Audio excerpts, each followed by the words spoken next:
All right, so women's volleyball season is just finishing up. You had Penn State take the crown. You know, you and I had talked before, and the two biggest upsets were Pitt losing and Nebraska losing. So those are two big Yeah. time games people had expected Pitt to make it to the finals. People had expected Hmm. Nebraska to make it to the finals, and both of them got upset. Yeah. So, to what KJ was talking about earlier, just team chemistry, team cohesion, that kind of thing, it ended up playing a really big role. You saw Louisville come together when their star player got hurt, and Them they just ankle played lights out rolls. at Woo. home. Yeah, they played lights out at home and did work when Anna got hurt. And Ugh. then you also have the same situation with Penn State, where Penn State got a little window open for them because Yeah. both teams had the chance to close it out. Like Hmm. Nebraska, I forget which was which, but Nebraska and Pitt, one of them was up in the third set, like 21 to 24, 20 to 24, and ended up Yeah. losing. And then that's what created the whole comeback. And the other team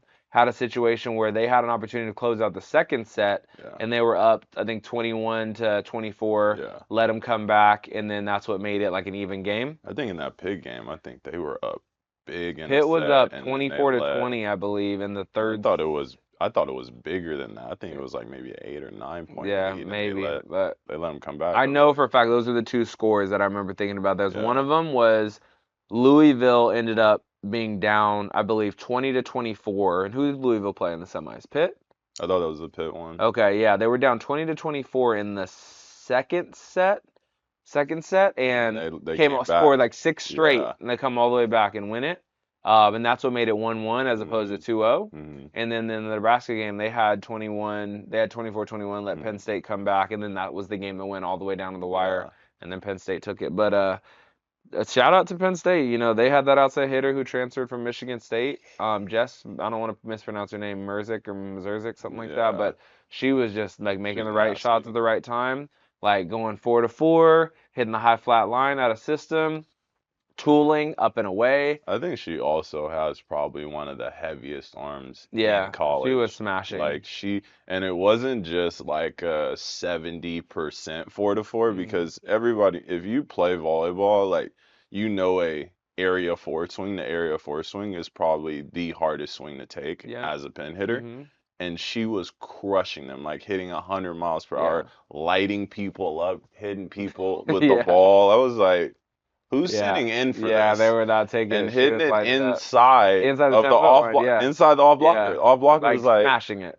Like facing it too. Like I'm yeah, coming right here. Pop. Like consistently. So nasty. just people just aren't used to seeing that. And that shows Hmm. you the lack of versatility in terms of being able to switch game plan. And to be clear, Yeah, I'm not saying like these people are unversatile. They're in the final four. They're the yeah, best teams in the country.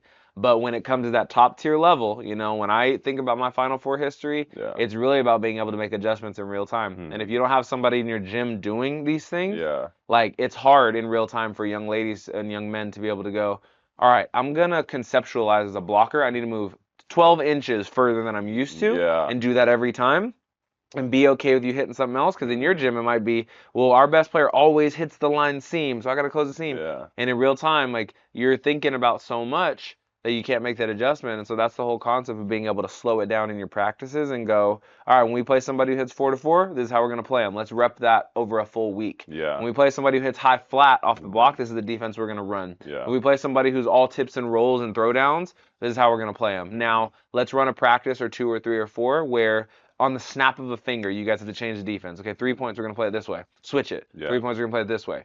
That's an idea. And of course, there's only so much time. You have to work on your offense and your own siding out. And these hmm, teams made it to the Final Four. So I want to keep repeating that. It's not like they got blown up in the first round by some sleeper team. They're yeah, in the Final Four. So it's small margins, but that's the difference, from somebody who has played at that level and knows like what it takes to be able to win the NCAA championship. It's not all about like who's got the biggest jumpers and the hardest hitters and the highest flyers. It's like who can show up with their best stuff yeah, consistently. And that's what that Jess girl was doing. Like she hmm, wasn't like slowing down. It's like I'm bringing it yeah. every time.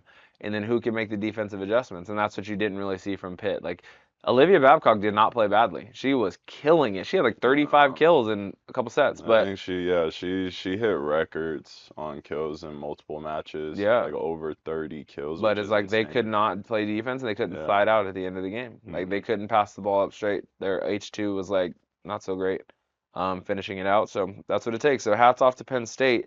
But more so, I wanted to talk about where women's volleyball is going. Like, you have this traction that's building now with Love Volleyball.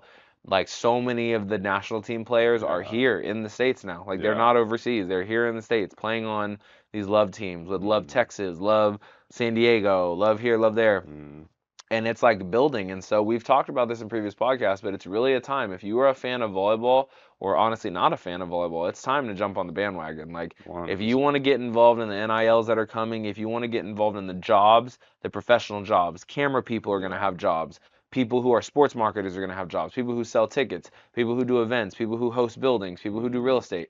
You're going to get jobs within what's happening right now with women's Yeah. volleyball.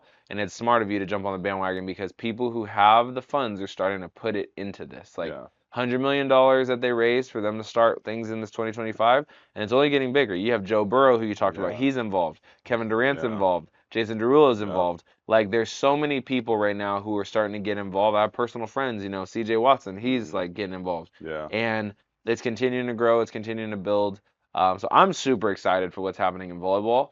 Not necessarily for the NIL portion because that situation is You sloppy. gotta pay up. Yeah, that situation's sloppy, but when it comes to how the game is going to grow and being able to see the sport here in the United States and Mhm. potentially get it on TV, and imagine if volleyball started being regularly played on ESPN. Yeah. Like, that would make it so much more viewed and so much more appreciated. And people are flooding to it right now. Club Mm. volleyball, beach volleyball, taking these opportunities. But if it starts to expand beyond that, it's going to be a really big deal for young ladies. Once again, it's a different game than what it was when we were coming into playing Hmm. high school. Like I was just telling somebody that the other day. I was like, I played high school ball when you didn't need to play club Right, to get onto a high school ball team. right, Now, if you don't play club, you probably shouldn't even show up to right, tryouts. right. Like it's become like that hard. The level has gotten a lot higher than it was before. Kids have been playing, and kids and parents are asking like, "Hey, when should I start playing?" I'm like, "You probably need to start playing at like Yesterday. 10." Yeah, we need to start Yeah, I playing was like, "You need to yesterday. start playing at like 10." Yeah, Because you need to make sure that you put in those 3 or 4 years to get you to freshman tryouts hmm, where you're gonna make the team. right, I was like, unless you're blessed with height off the top, most likely coach not gonna take you. right. So I think just the level of the game has grown a lot, beach and indoor side. And then also I think there's still the element of patience. Like it's going to grow, Yes, but once again, we need to have MLS patience, yes. right? So give us the 10, 15, 20 plus years to grow it out and it's gonna be big. Yeah, no doubt. All right, so speaking of NIL, right now there was just a really big move that happened in women's college volleyball after the finals happened. So Tori Stafford, who plays on Pitt or had previously played on Pitt for the last 2 seasons, she started as a freshman, went to the Final Four, started as a sophomore, went to the Final Four, earned first team All-American. She entered the transfer portal, and it was really big news amongst the women's volleyball community. And as of recently, she is now committed to Texas, which has NIL written all over it, right? So usually in sports in general, people are not just getting up and leaving their programs at a whim unless there was something notable that happened. That's And fair. usually when you're starting That's at the fair. primary, Dan Fisher's a great guy, Hmm. at Pitt, the head coach. NIL, starts to get involved. Texas has got money. Texas has got their football team in the Final Four. Hmm. Texas has got historical times being in the national championship, and they've got a ton of donors in Texas who are making it Hmm. happen. So, my question to you is, do you believe it's like an NIL situation that's making that transition happen? Or do you think it's some kind of displeasure, discontentment with the situation that we're in at Pitt? Um, it could be a combo. Hmm. Could be a combo. Like you could be getting a nice contract, but also once again, we don't know what's happening behind the scenes. Right. There may be an issue with the coaching staff. There may be an issue with other players. She may be looking at the roster and being like, is the next year's roster going to be as good as this roster or Right. better than this roster? Right. So there's a lot of reasons that she could be making a move. If you're going to get a good NIL deal, especially as a college athlete, and once again, we know that you're not getting paid a ton of money to play pro Hmm. volleyball. So if you can get a good NIL deal in college, you take it. Right. So there's a lot of different factors. For sure. And So it opens up with like another example, Carson Beck, who's been the quarterback at Georgia. Yeah. He's now in the transfer portal, right? And people have their opinions on where he might go or whatever the case, Yeah. but there's such this limbo of conversation between people who there's the old school people who Mm-hmm. feel like a school recruited you, you committed there, they started you, they branded you, all this, like how could you leave them, type of Mm-hmm. situation. But there's the situation like you just said, which talks about like basically opportunity for the individual. Like if this school's not providing this opportunity, Yeah. I'm gonna go to a place that does provide that opportunity. Yeah. And anybody can have their own opinion on it. It's not even really worth debating. Like what's the way? Mm-hmm. For every individual, they can have their own opinion. But the whole point of this is it's showing you where the game is going. Yeah. And what time in history have you ever seen a scenario where mid college experience, a young lady, we're talking about women's college volleyball, a young lady left a program that was in the top 10, let alone top Yeah. 4, and just out of the blue, ends up somewhere else. Yeah. And the reason that you're going to begin to see that is NILs. You're going to see that because of the era we're in college sports, where athletes now can be in bidding wars, Yeah. athletes can be in tampering wars, type situations. So, People got donor money now, and what you're starting to see is a lot of people from these schools, these former alma maters. They're like, hey, I got NIL money, I got unlimited. mm, I think that Magic said he was gonna give forgot where he went, Michigan or mm, Michigan State. I think mm, he said he was gonna give Michigan State like unlimited NIL money wow, because he wants to ship. right, So it's like it's a tough conversation to have. Like I said before, I'm completely for monetizing college sports. mm, The reason is because the colleges, NCAA, everybody else was was benefiting. making a ton of money off of top level football, top level basketball, and then other sports that were playing really well and were Mm, popular. And I'm like, why can't the players get a piece of this? right, Like, so for me, I'm fine with it.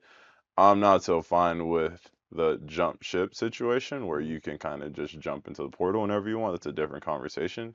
But I'm definitely fine with monetizing college sports, especially since the players are the product. yeah, no doubt. Okay, so